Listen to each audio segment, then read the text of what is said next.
Hopefully you had a beautiful, beautiful Shabbos. Matzah Shabbos is story time. So you put it tzaddik. I want to share with you a ma'aseh that I heard this Shabbos at the Fabringen in Angela Lubavitch. Yankee Spiegelman was speaking. Why? Because tonight, Dalet Shvat is a yahrzeit of his father-in-law.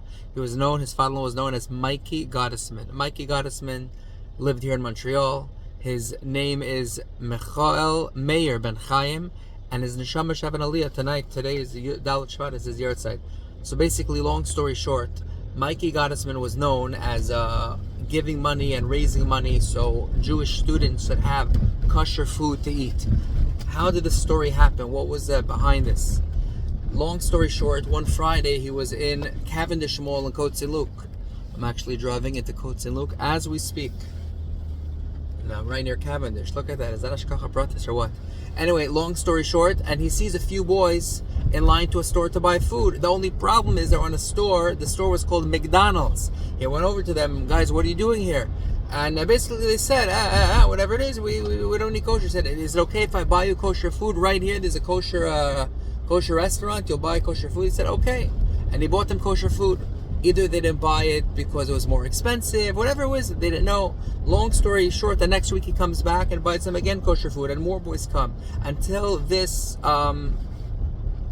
meeting ended up becoming a whole program in which hundreds of boys would come every Friday and eat kosher food. A long story short, many of the non-kosher restaurants closed in that mall, in Cavendish Mall, and it turned into kosher restaurants. Many of these boys actually ended up becoming from the connection to Chabad, other places, and it changed their life around. His neshama shavan aliyah.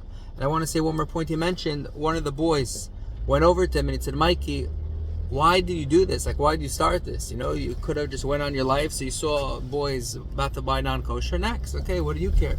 And he said the following. He said, my father, his name is Michael Meir Ben Chaim Gottesman, survived the war. And he survived the war. He survived the concentration camp called Auschwitz.